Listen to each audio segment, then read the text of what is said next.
Os envios do Japão voltaram. E aí, já dá para comemorar? Vamos lá. So this is a Gundam. Então, hoje é o dia 8 de dezembro e hoje o Correio do Japão, o Japan Post, soltou a bomba aí que a gente mais estava esperando desde 2020, que é a notícia de que os envios aéreos para o Brasil voltarão a ser aceitos a partir de amanhã, dia 9 de dezembro. Pro horário que eu tô gravando aqui, já é dia 9 de dezembro no Japão. Então, na prática, já está em efeito a volta do envio aéreo para o Brasil. Então, vamos aí entender quais são as consequências disso e como que vai funcionar aqui pra gente a questão da importação para quem queria voltar a importar do Japão e não depender só da AliExpress. Então esse vídeo vai ter bastante detalhes, ainda tem algumas coisas que são incertas, então eu vou deixar um comentário aqui embaixo, fixado, onde eu vou colocar novas informações conforme elas forem saindo, eu for descobrindo. Então dá uma olhadinha no comentário fixado aqui, que vai ser sempre o primeiro comentário, onde eu vou colocar essas informações. Mas peço que vocês assistam o vídeo inteiro para entender bem, né, todas as informações que eu vou tentar passar aqui de uma forma mais ou menos resumida, né? Em primeiro lugar, esse aqui não vai ser um guia completo de compras, então, com a volta dos envios aéreos do Japão, boa parte ou praticamente tudo do que eu falo no meu guia de 2020 volta a ser válido. Então eu peço para quem não assistiu, para quem não lembra, que dê uma olhada, assista aquele vídeo inteiro, se possível, né?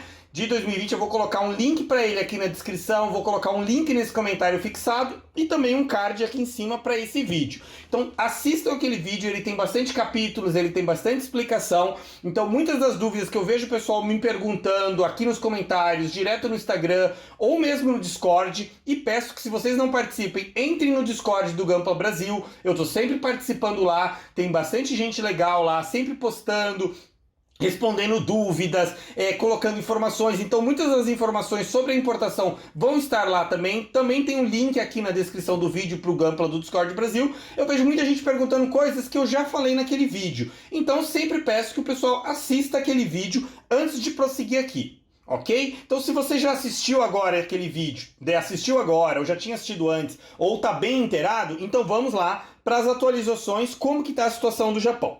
Em primeiro lugar, o Japão já tinha retornado, o Correio do Japão, uma forma aérea para o Brasil que era o EMS. O EMS eu falo no meu guia de 2020, ele é um envio expresso e prioritário, né? Só que ele tem o rastreio começado com a letra E. Chegando aqui no Brasil, ele vai ser tratado em São Paulo e 100% do que chega a EMS no Brasil é taxado. Então, não era uma melhoria grande em relação ao Surface Parcel que a gente já tinha do Japão, que é o envio para o navio. A única diferença é que o envio para o navio demorava ali 3 meses, 4 meses para chegar, o EMS eu imagino que uns 30 dias. Porém, ambos iam ser taxados. Então não era uma grande melhoria. Agora, com o Air Mail, né, que é o envio aéreo aí normal de pacotes pequenos, aí sim a gente tem, não é totalmente como era antes, tá? Porque alguns dos envios que eu falo no guia de 2020, especialmente o ePacket Lite, que é o rastreio começado com a letra L, esse daí é exclusivo do SAL, o SAL, que é uma outra forma de envio. Pra gente não faz muita diferença se é Air Mail ou SAL. Porém, a única coisa que importa quando chega no Brasil, e eu falo isso no guia de 2020, é a primeira letra do rastreio. O AirMail, até onde eu sei, e essa situação pode mudar, e se mudar eu vou colocar nos comentários, não tem a letra L, ele não tem a opção desse rastreio L. Para quem está acostumado a importar da AliExpress, por exemplo, tem visto que praticamente tudo que a gente compra da AliExpress, tirando se a caixa for muito grande, e aí mesmo da China eles mandam como EMS, tudo tem vindo com a letra L. É um envio prioritário, então normalmente ele é tratado rápido, normalmente você vai receber uns 20 dias, né? E você não precisa pagar o despacho postal. Sobre taxação, que é uma dúvida constante, eu trato bem do tema da taxação naquele guia de 2020, mas, de forma resumida, a gente não tem como garantir se vai ser taxado ou não. A regra ali é que caixas que não sejam muito grandes e normalmente os envios normais ali que a gente faz não são taxados na maioria dos casos. Então é uma coisa que normalmente não se precisa se preocupar. Claro que se você comprar um kit muito grande, como sei lá, o Sazabi VK, um Perfect Grade, a sua chance de taxação é quase garantida. Mas se você comprar um Master Grade, sei lá, do tamanho desse aqui, que é o Full Armor Gundam Thunderbolt, ele vai estar ali, normalmente você não vai ser taxado, não dá para garantir, tá gente? Então se vocês estão importando, saibam que sempre existe o risco da taxação. independente do valor, tá? Aquela história de 50 dólares, na prática não funciona. Então, se você está comprando pela internet, né, não é um presente que um amigo seu que mora lá no Japão tá te mandando, você corre o risco da taxação. Mas, na minha experiência, e eu menciono lá, inclusive com números no meu guia de 2020, é uma coisa rara. Assim como é raro também ser taxado da AliExpress. Eu sei que a maioria das pessoas que está comprando da Ali não foi taxado, isso é uma coisa boa, porém já vi acontecer em casos raros ser taxado da Ali, mesmo quando não era um kit muito grande. Então, deixando agora tudo isso daí, vamos focar então o que a gente tem agora com esse AirMail, usando a Hobbylink Japan como exemplo. A Hobbylink Japan deve ter mandado e-mail para quem recebe e-mail da Hobbylink Japan, deve ter recebido, que a Hobbylink Japan mandou e-mail dizendo que voltou o envio aéreo. E a Hobbylink Japan já tem disponível o AirMail para você selecionar ali nos seus envios, tanto numa compra nova de um item que está em estoque, quanto se você tiver itens no seu armazém privado, seu Private Warehouse, e eu explico melhor sobre ele no guia de 2020, né? Eles deixam já você escolher. Das lojas do Japão que eu costumo mencionar, além da Hobbylink Japan, a Mandarake, que eu já comprei algumas vezes, mas não é uma loja que normalmente eu indico porque ela é um pouquinho mais confusa, já tem também o envio aéreo para o Brasil disponível. Outras lojas que eu indicava, como a Banzai Hobby, a Miami ou a Hobby Search, por enquanto, hoje quando eu estou gravando, ainda não disponibilizaram. Mas eu acredito que em breve, em questão de dias, eles já vão ter disponibilizado também a opção do envio aéreo para o Brasil, sem ser agora só o envio marítimo ou EMS que eles já estavam fazendo. Então, dá uma olhadinha, se tiver alguma atualização importante, eu vou colocar no comentário fixado. Então vamos mostrar aqui o exemplo da Hobbylink Japan.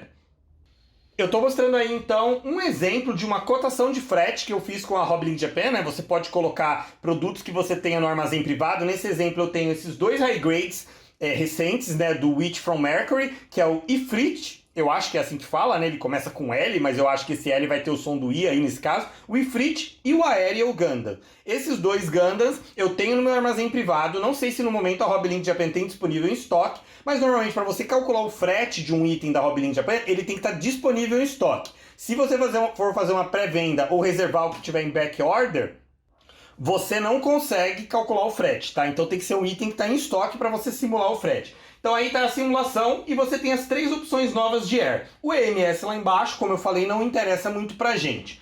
O Air, esse primeiro, que é o que acho que é o que a Hobbylink Japan te recomenda, é o registrado, o Registered AirMail. Essa é a melhor forma.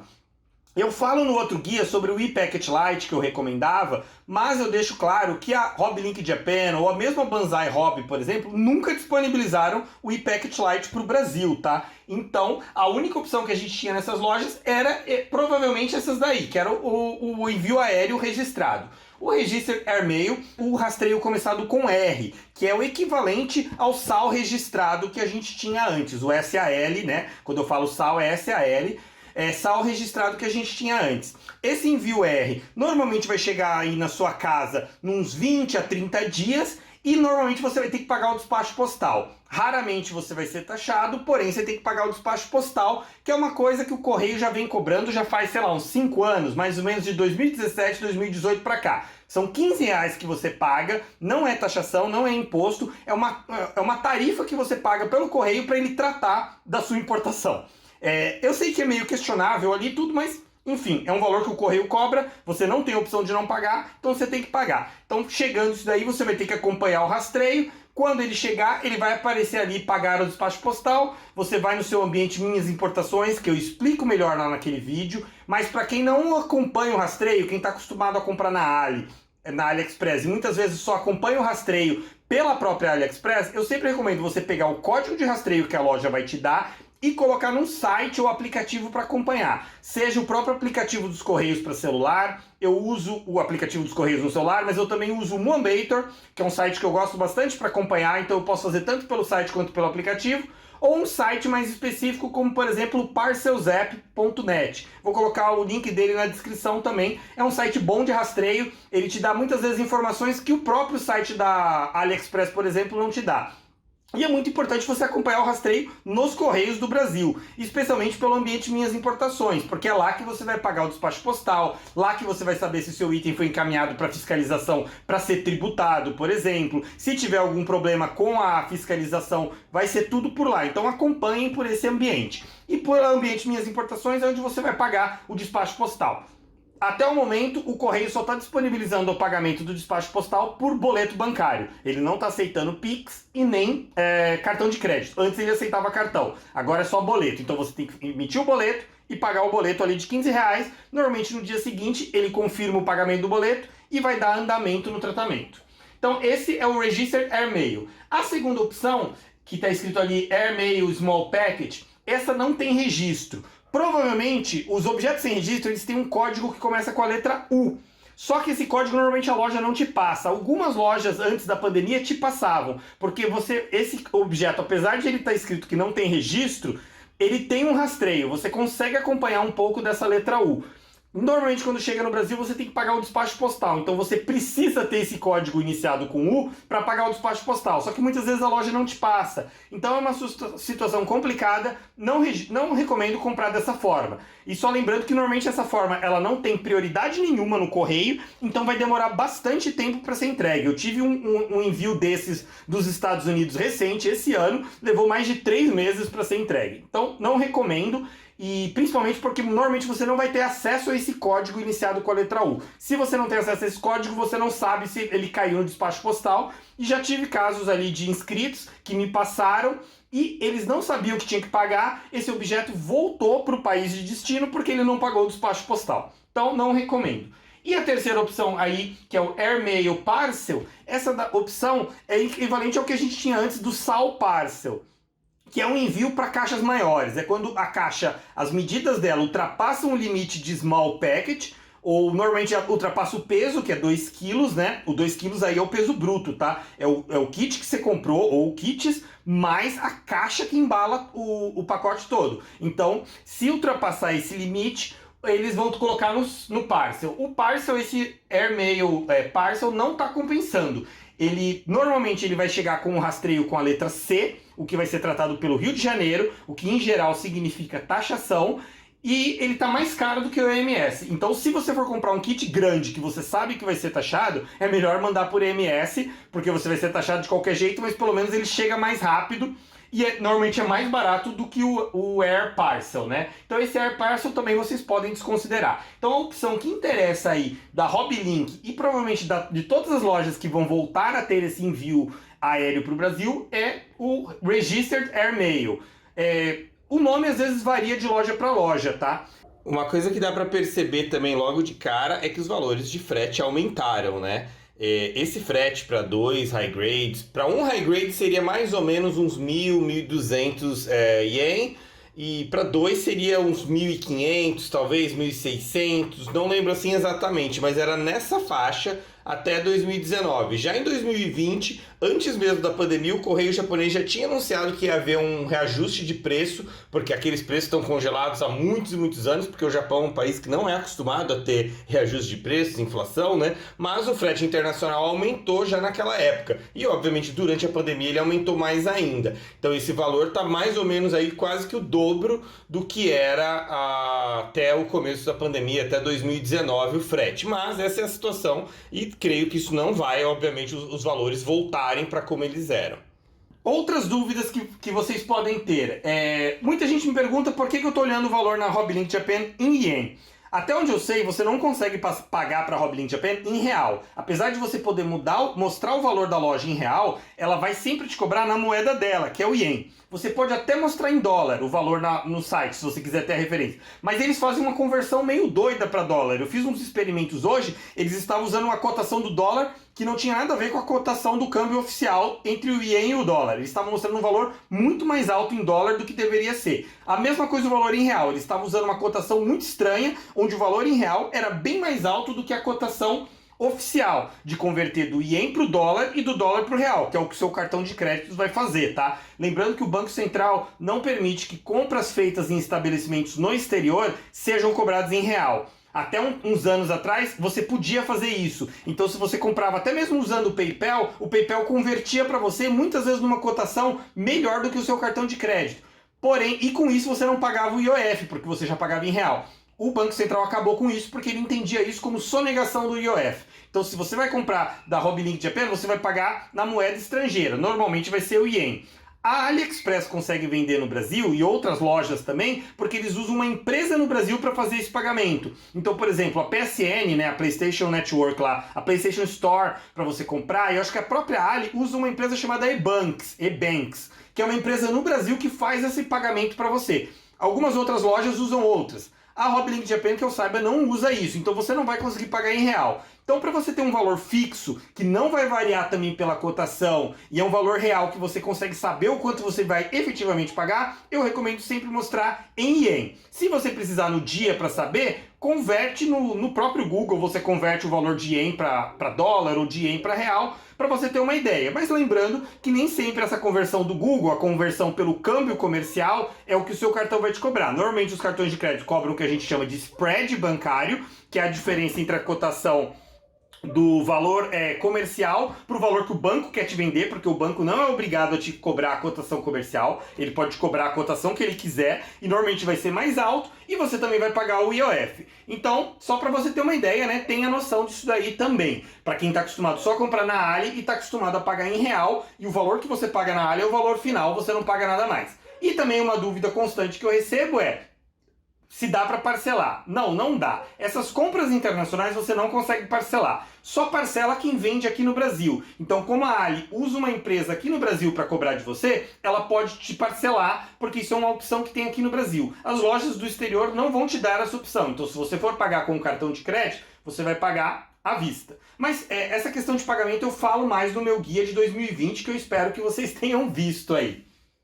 Uma outra dúvida também que eu já vi gente tendo recentemente é para se criar o cadastro na Hoblink Japan se você não tem. A Hoblink Japan hoje, pelo que eu vi, né, eu já tenho um cadastro deles há muito tempo, mas para você criar um cadastro novo, ele limita o campo do endereço a 40 caracteres, são 2 linhas de endereço. Então, se às vezes o nome da sua rua é muito grande, tenta abreviar, até porque para o correio do Brasil, o mais importante é o CEP. Então, se necessário, abrevia o nome da rua, de repente você coloca só o nome da rua numa linha e na segunda linha o nome do bairro, né? Eles estão agora também, parece que, pedindo CPF. Nem todo site que vende para o Brasil sabe que você precisa pôr o CPF no endereço.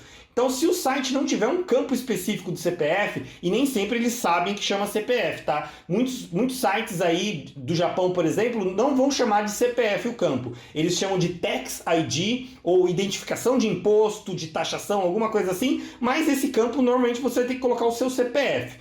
Pode ser só os números ou pode ser os números com pontos e traço, mas coloca lá. Se você não perceber no site, e por garantia, normalmente na segunda linha do endereço onde vai o bairro, por exemplo, você pode colocar lá CPF e o número do seu CPF. Vou colocar aí na tela um exemplozinho de como eu costumo colocar.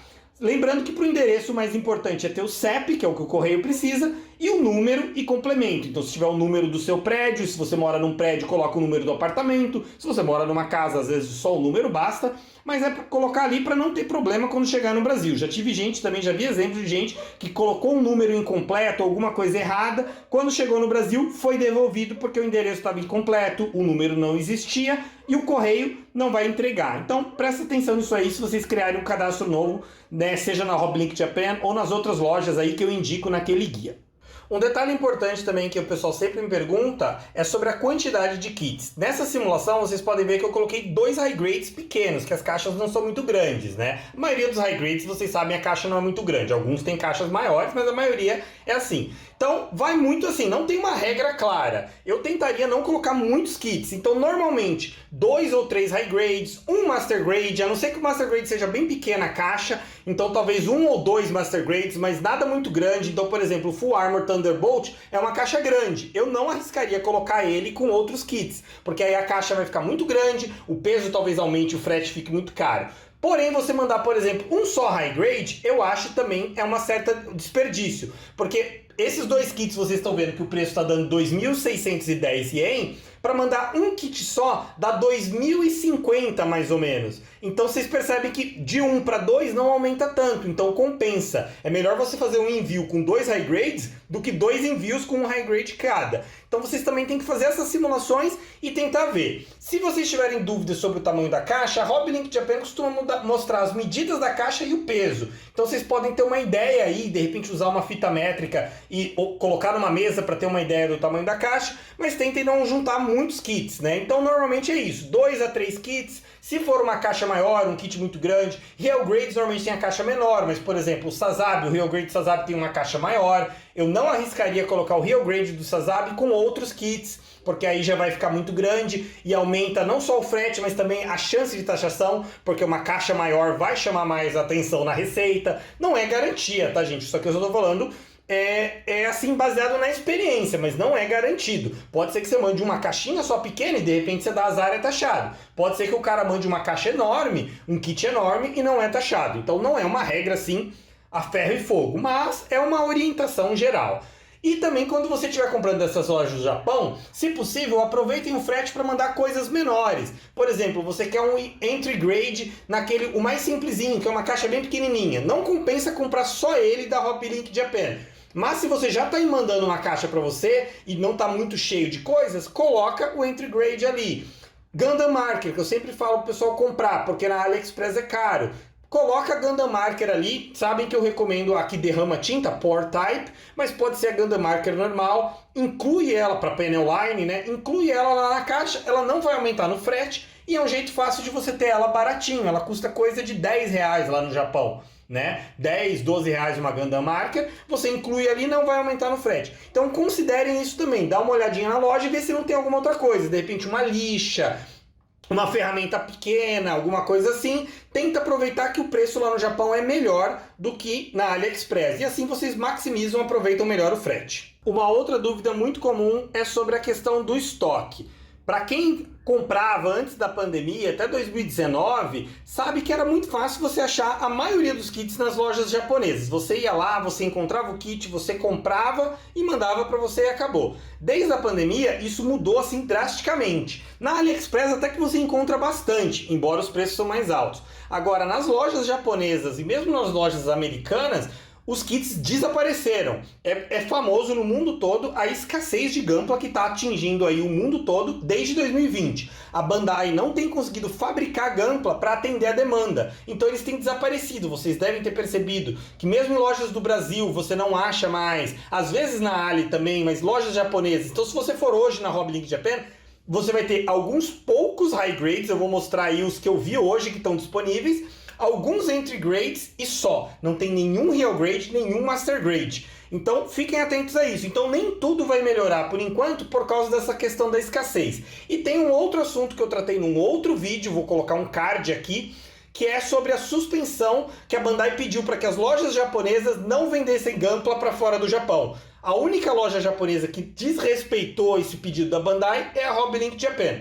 A Hobby Search não está mais mandando e a Miami, que eu também saiba, também não está mandando. Então isso também dificultou. Porém, a maioria dessas lojas já estava sem estoque mesmo. Como eu falei, a própria Hobby Link Japan tem muito pouco estoque. Então, por enquanto, não vai virar aquelas 1000 maravilhas, tá? Ainda assim, tá muito difícil de achar Gundam. Então, normalmente, quando é um Gundam que vai sair ainda, se você tem interesse, eu sempre recomendo você reservar na pré-venda dessas lojas japonesas, especialmente da Hobby Link Japan. Reserva assim que eles anunciarem, assim que eles abrirem a pré-venda, vocês reservam. Senão, vocês não conseguem na data do lançamento e, às vezes, muito tempo depois, você não consegue. Eu reservei antes o Real Grade do God Gundam, por exemplo, na Hobby Link Japan, e até agora ele não está disponível, porque o pouco que eles receberam no lançamento, outras pessoas que tinham reservado antes do que eu já tinham pego. E aí isso entra a outra dúvida que eu queria tratar, que é o que a Hobby Link Japan chama de back order. A maioria das lojas, quando ela não tem um produto, ela vai falar, não tem estoque, e você não pode fazer nada, certo? A Hobby Link Japan deixa você entrar em back order. Em alguns produtos ela não deixa, porque são produtos que o fabricante indicou que não vai fazer um novo lote. Mas a maioria dos Gunplas, a Bandai sempre está fazendo novos lotes. Só que a gente nunca sabe quando vai sair, né? Antigamente a Bandai falava todo início de mês os kits que ela ia produzir novos lotes daquele mês. ela não está fazendo mais isso. Então, em geral, você não sabe. Kits mais recentes, como por exemplo a Aerial Gundam, ela tem feito novos lotes todos os meses. Mas nem sempre a garantia de que a loja, a Hobby Link Japan, por exemplo, vai receber um novo lote. Agora, alguns kits mais antigos, ela nem sempre você sabe quando ela vai fazer. Então, quando o item está na Hobby Link Japan em back order, você pode ir lá, clicar e comprar. Só que você não está efetivamente comprando, você está reservando ele. Você não vai pagar nada na hora. Quando o produto chegar no estoque da Hobby Link Japan, o que não tem previsão, tá, gente? Não dá pra saber. Não adianta perguntar, quando que o Aerial Gundam volta na Hobby Link Japan? Eu queria o Real Grade do Sazabi quando ele volta. Não dá pra saber. Nem se você perguntar pra loja, eles vão te dizer, porque eles não sabem. Pode ser que a Bandai faça um novo lote desses kits mês que vem, pode ser daqui a 3 meses, daqui a 6 meses. Eu já tive coisas que eu fiquei em back order lá mais de um ano e nunca voltou. Então o back order deles é meio incerto. Em geral, né, não é regra, mas em geral, na maioria dos casos, kits recentes voltam para o estoque relativamente rápido, coisa de 2 meses, 3 meses. Mas pode ser também que pode levar um ano. Então vocês podem reservar, deixar lá esperando. Quando voltar, a Hobby Link Japan vai te cobrar e vai te avisar que está no seu armazém privado para você enviar para você. E aí você paga o frete, né? Você vai pagar o produto quando ele vai para o seu armazém privado e você paga o frete quando você enviar para você.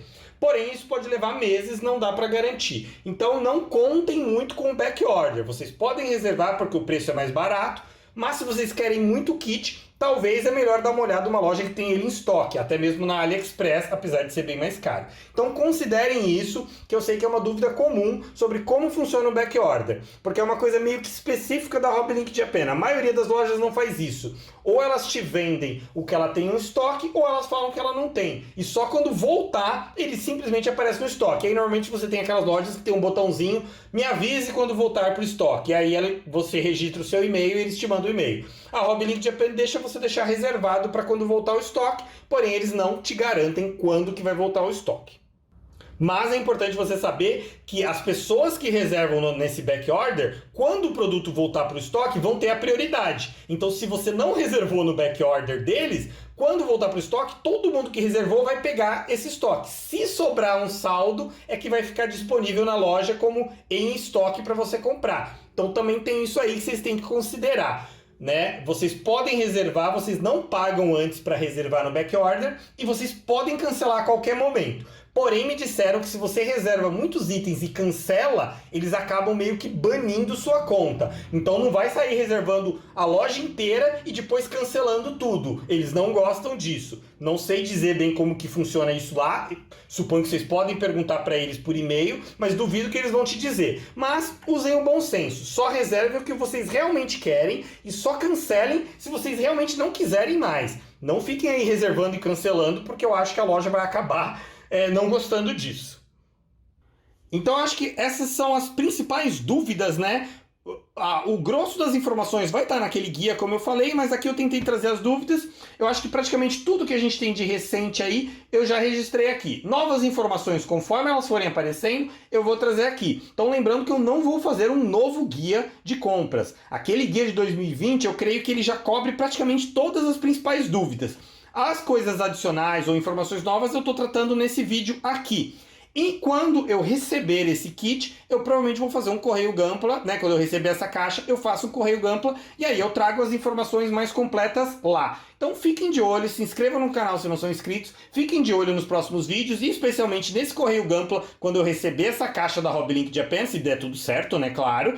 E aí eu mostro para vocês. Se vocês tiverem alguma dúvida que eu não tratei nem no guia de lá de 2020 e nem nesse guia daqui e eu puder responder, deixa aí nos comentários que sempre que possível eu respondo e tiro as dúvidas. Mas peço que antes vocês prestem bem atenção nesse vídeo, porque é muito comum eu receber perguntas de coisas que eu tratei no próprio vídeo, né? Então acaba se tornando cansativo e desnecessário eu ficar repetindo informações.